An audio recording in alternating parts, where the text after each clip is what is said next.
with your host, Andrew Romanella. When you play Battle in Mario Kart and you don't turn off any of the items, there are bananas everywhere. I mean, it's like you're losing your balloons because you're slipping on bananas left and right. Bananas everywhere. What's going on, everybody? Hey, welcome into another edition of The Rome Show here on 12ouncesports.com. Broadcasting live on YouTube and X.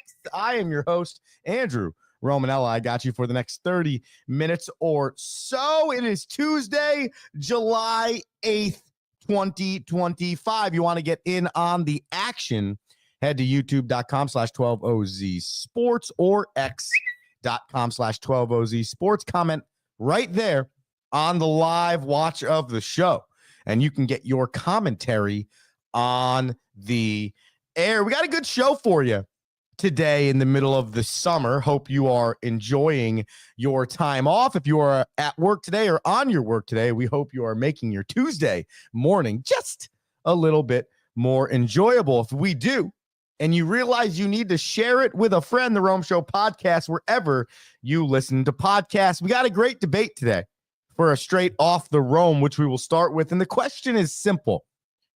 Can you define a sport by a sport?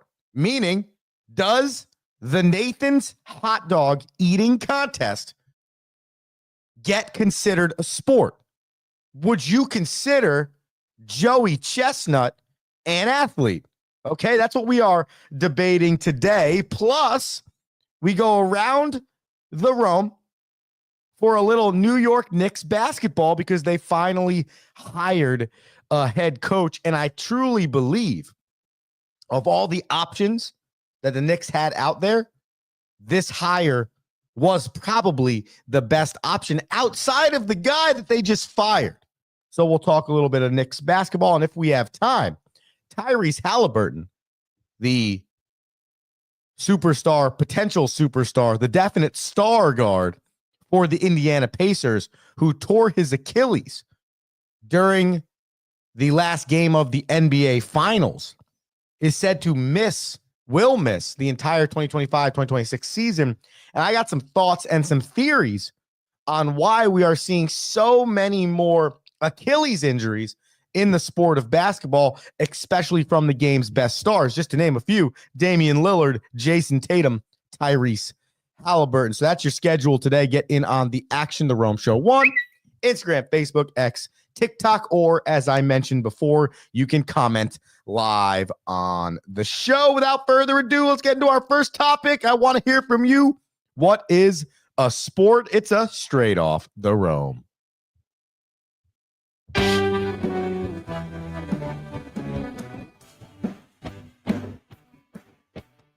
All right. So, what sparked this debate? Okay, and I think that every year that I have been commenting into a microphone, I'm not going to say on radio, okay, because that wouldn't be true. I've had a podcast for over 6 or some years. But for every year that I have been speaking about sports in front of a microphone, during the 4th of July, during the Nathan's hot dog eating contest, we get into this conversation about, is Joey Chestnut an athlete? Okay. And when we started this debate recently, after the last 4th of July holiday, I was steadfast, as I always am, on Joey Chestnut not being an athlete and hot dog eating not being a sport. However, in the interests of hosting a legitimate radio show, I did a little research last night on the definition of sport and the definition of being an athlete. And unbeknownst to me, I started to turn my opinion to, well, hold on a second here. Based on the Cambridge Dictionary definition of the word sport, and based on the Cambridge Dictionary definition of the word athlete, you would most likely consider Joey Chestnut an athlete? Here is said definition. The word sport first. Cambridge Dictionary. Thank you very much. It is a noun, and the definition is a game, competition, or activity needing physical effort and skill that is played or done according to rules for enjoyment and/or as a job. Let's break that down really quickly. A game, competition, or activity needing physical effort. That's exactly what professional eating is. Okay. It's activity, and you need physical effort and skill to be able to win in professional eating. And then it continues on to say that is played or done according to rules for enjoyment or a job. Well, that's exactly what the professional eating league is. Okay. I think it's MLE, Major League Eating, something like that. Okay. So you're like, okay, well, maybe hot dog eating, maybe the Nathan's hot dog eating contest, maybe eating like Major League Eating in general can be considered a sport. But how can we consider these people athletes, right? That again, this is my logic leading into preparing for this show. Then I read the Cambridge Dictionary definition of an athlete, and this is what it says. A noun, a person who is very good at sports or physical exercise, especially one who competes in organized events. Well, that is broad because we just defined sport as an activity needing physical effort, and we're defining an athlete as somebody who competes in organized events and is very good at sports or physical exercise. So, what is it? And what's the line? You know, because oftentimes as somebody that coaches baseball, there is a very distorted view of how athletic you need to be to play baseball. Okay? Because there are larger pitchers that exist in the world or bigger players on the field or guys that by nature, unless they throw or they hit a baseball, don't really look like athletes. Baseball has often been trolled as a sport without the best athletes, okay? And when you look at the sport of baseball, and then you look at Major League Eating, you would say to yourself, if I'm talking about baseball or professional eating, there's no doubt in my mind that baseball players are athletes, okay? They play 162 games. They have to run at max speed. They have to throw the ball really far. They got to throw it really hard. They got to hit. They got to do all these difficult things, run the bases. All of these things play into being an athlete. But then flip the script. I got to expand my stomach. I got to learn how to eat all this food in under 10 minutes. I have to train to be able to put that much amount of food in my body and not kill myself. There are so many different factors that go into shape-shifting your body, your mind, your stomach, your insides to be able to put down 74 and a half hot dogs, 70 and a half hot dogs, 50 chicken wings, whatever the competition is. And so you read these definitions, and it's really hard then to not define Joey Chestnut as an athlete, okay? And hot dog eating competition as a sport, because sport is defined by a competition or activity needing physical effort and skill played according to rules, and an athlete is very good at a sport or physical exercise. And if hot dog eating is defined by a sport, Joey Chestnut is an athlete. I need to know your thoughts on this, okay? Because I think this has been a long-standing debate in a lot of different areas. Some other questions I put down are, what about dance? What about racing? Okay? Because both require extreme physical exercise. Both require a lot of training. Both are played around a set of rules. Okay? But are they a sport? You know, there's a professional in racing. There's not necessarily a professional league in dancing. Does that define it? Does the quote unquote activity or quote unquote sport that you're doing have to have a league that you can make it to as a professional that would then classify it as a sport? Because if you think about it, when you look at tennis, golf, cricket, even pickleball, right? All of those sports have a governing body, a professional that you can play, and these major tournaments you can go to. So the trickle-down effect to people that aren't that good, though they still want to play the sport, makes them believe, I'm playing a sport. What about cornhole, though? You know, I've seen professional cornhole. Is cornhole a sport? Do you really have to train to be good at cornhole? So maybe cornhole's a sport, but you're not an athlete. Okay? And see, that's where I think all of these debates become difficult, because it's like the Michael Jordan versus LeBron James debate. It depends on what you're looking at here. Like, I know people that are steadfast on saying that dance or cheerleading or even racing aren't sports. Why? I have no idea, because I've watched my sisters cheerlead, my nieces dance, and though I think that there are other things that are paths I'd rather my daughter take because of reasons we're not getting into on this air, the fact of the matter is what those ladies and men are doing is very difficult, is dangerous, must be trained for, and is up against the scoreboard. So I don't know if you truly have an answer, okay? But this year, I've really started to change my tune on Joey Chestnut, the Nathan's hot dog eating contest, and what we define that as. Like, yeah, it's kind of gross. Kind of makes no sense. I don't understand why anyone would want to do that. But then again, you could say that about anything. So just because I'm not curling dumbbells or trying to run as fast as possible doesn't mean I'm not training my body to be elite at something. And that something, though not played with a ball or played to a scoreboard necessarily, doesn't mean it's not a sport. So give me your thoughts. The Rome Show on Instagram, Facebook, X, TikTok, all the social medias, youtube.com/12OZ Sports. Comment live on the show. We take a quick commercial break. When we get back, we talk New York Knickerbockers and their new head coach, who was also fired this year, but has 4 championships as an assistant coach under his belt. More with that after this.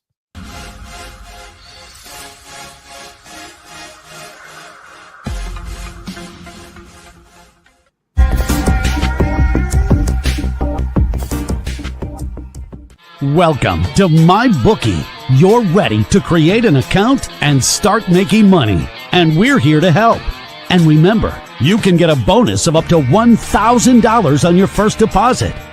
Now you're ready to bet. Just go to mybookie.ag, visit the sportsbook, click on your bet, and input the amount you want to risk or win in the bet slip. Yes, it's that easy. Just remember, at MyBookie, you play, you win, you get paid.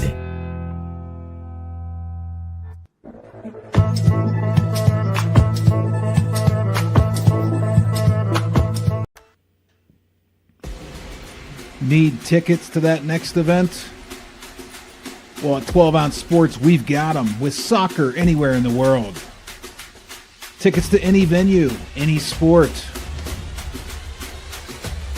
Want to go to NCAA or NFL football matches? We've got them.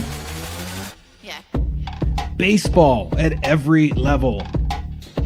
Every Power 5 matchup is available. Don't forget, costumes and paint are optional. What's that? You want to go to Broadway? We have those too. Want to jam out? Every concert, every artist. That's right, at 12 Ounce Sports, we've got the tickets for less. 12ozsports.com/tickets. That's 12ouncesports.com/tickets.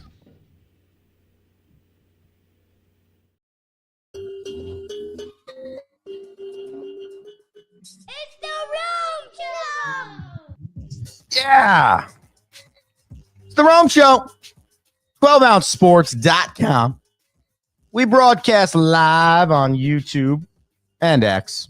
You can comment live on YouTube and X as well if you want to get in on the action. If you missed the first half of the show, the Rome Show podcast, wherever you get your podcast, we were talking sport and athlete, what defines a sport, what defines an athlete, primarily based around the Major League Eating Nathan's hot dog eating contest, and where Joey Chestnut lies in terms of all-time greatness as an athlete. Give us your opinion on social media or comment live on the show. The New York Knicks, they have the answer to their questions. Who will be the next head coach of the New York Knicks and hopefully take this team to their first NBA final since 1999? The winner is Mike Brown, formerly the head coach of the Sacramento Kings.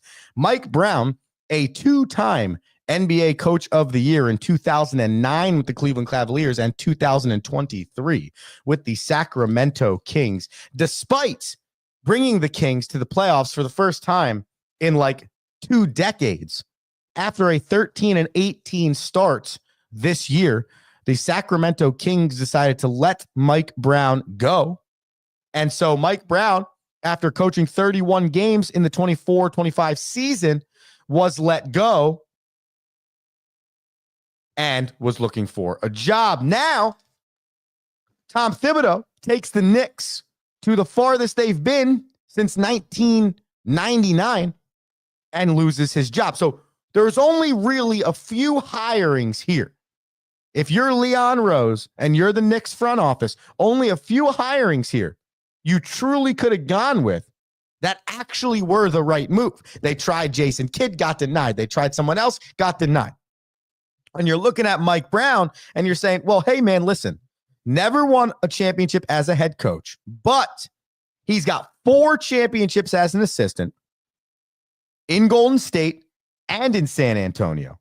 Brought a franchise that is never known for being good at basketball in the Sacramento Kings to the playoffs and made them legitimate for 3 years. Like, I remember when Mike Brown got fired in December, I went off a little bit because I couldn't believe that they were even firing him to begin with. Okay? And he comes into a team with some type of winning pedigree, and I believe some really good feel for the players, all right, and having coached a lot of stars in his career. And he's coming into a franchise that hasn't won a championship since 1973, and as I mentioned, have not been to the finals since 1999.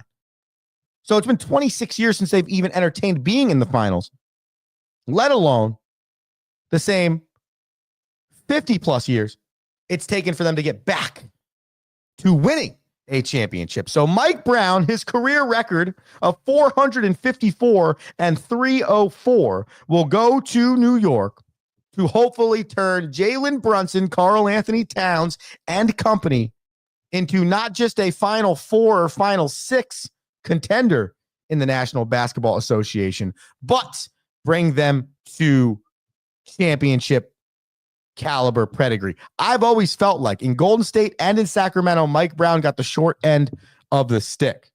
Okay, maybe the third time's the charm here. Cleveland, same thing. Maybe it's the third time's the charm here. Because all these organizations, though we have yet to see the written script on Sacramento, though all of these organizations fired him, they ended up going on to win after he was no longer the head coach. Here's what Leon Rose had to say. After a thorough and extensive search process, we are pleased to announce Mike Brown as the head coach of the New York Knicks. Knicks president Leon Rose said, Mike has coached on the biggest stage in our sport and brings championship pedigree to our organization. His experience leading the bench during the NBA Finals, winning 4 titles as assistant coach, and his ability to grow and develop players will all help us as we aim to bring a championship to New York for our fans. A lot of New York Knicks fans, I feel like, should be waking up happy today. I don't know what's right or wrong. I didn't agree with the firing of Tom Thibodeau, but here we are. So what's the information in front of you? The information in front of you is the league is not allowing you to interview coaches already under contract. And if you think those are the best options, what is the next best option? A man with this pedigree and a man who I think this is going to be his last head coaching opportunity. So how does he want to be remembered? Though it was good stuff in Sacramento, more remembered for the firing than the coach of the year and the playoffs. What will he be remembered for in New York? Because I would argue that for Mike Brown most of his career now will probably be tied up in this opportunity. Because if you at least don't get back to the Eastern Conference Finals, it already looks like it was a bad hiring and firing. That's a fact. The line is set at Eastern Conference Finals. So we'll see if Mike Brown can take the Knicks there. Finally, in the NBA news cycle that's been going on, Pablo Banchero signs an extension with the Magic. Lonzo Ball got traded to Cleveland to join up with Donovan Mitchell. You have this hiring of Mike Brown. Well, I read a story and I found it interesting the other day, and I was like, well, I got to talk about this on Tuesday. According to the Pacers, Tyrese Halliburton will most likely miss the entirety of the 2025-2026 season. Okay. Damian Lillard, same thing. Jason Tatum, same thing. Okay. All because of tearing their Achilles during the late part of the 24-25 season. And it begs the question, is there starting to become a lower body Achilles ACL injury problem in basketball? Okay. Because 3 of the game's top, let's call it 20 stars, have gone and now might miss the entire year because of an Achilles tear. And my theory is simply this: with all of the overplay of a single sport that goes on in our world now, with the specialization, with the I'm a 6-year-old and I'm going to play only this sport until I possibly potentially become a professional. All of that coupled with, okay, the impact that a basketball floor has on your lower half, coupled with the fact that there's no off season for basketball players. I've often said this. Check the Rome Show podcast, Ravitch podcast. Just search the Rome Show podcast. I've often said this. Basketball is that one sport where dudes will play it all the time. Basketball season's over. Don't matter. I got a gym to play basketball in. Pick up basketball, training basketball, whatever the case is. Basketball players do not stop playing basketball. So now, not only are you slamming your feet, your knees, your Achilles, your calves, your shins into that floor for the consistency of time playing the game, you're doing it for a longer period in your life, and you're so specialized that you're probably touching a basketball court 300 times a year. Well, that can't be good. So it's another injury situation in a sport where you say to yourself, is this the sport that's going on? Is this just a freak thing? No data, nothing's going to tell you anything otherwise? Or could this be the last 15-year changeover of no longer do I play baseball, basketball, and football? No longer do I play soccer and basketball. No longer do I do basketball and baseball. No, it's I play basketball every day, 100% of the time. And every sport has their downfall. For baseball, it's the arm. How many more arm injuries have we talked about? Is this the reason? Is it because we're specializing in baseball? Is it because we're throwing curveballs at 12? What's the answer? So in baseball, you have the arm. In football, you have the concussions. And now in basketball, you have the Achilles. I'm calling it lower body because I think the MCL, the ACL, all of it plays into this. But the Achilles is such a serious one. And the way that these dudes are going down, they're going down on a basketball movement. And bam, it's gone. And I think it begs the question of where we're at in all of these sports with the major injury that lines up with that sport and how we can adjust pushing back to the younger age so that bodies hold up and last longer. And again, it could be freak. You never know. But if you watch NCIS, Rule 39, no such thing as coincidences. So we don't know. But to not have some really big names in the league for almost an entire year because it's the Achilles, and for it to happen to multiple players late in the season, that makes me want to do some research and find out more. You're going to find out that Rocky Romanella is joining us tomorrow on a Wednesday for his Hockey with Rocky slot. We look forward to that at 7:10. Join us. I'm back tomorrow morning at 7 a.m. Until then, you have a fantastic Tuesday. Make sure you subscribe to the podcast and share this stuff with a friend. We're looking to grow the 12-ounce sports community. Andrew Romanella, you have an electric day. Peace. Thank you for listening.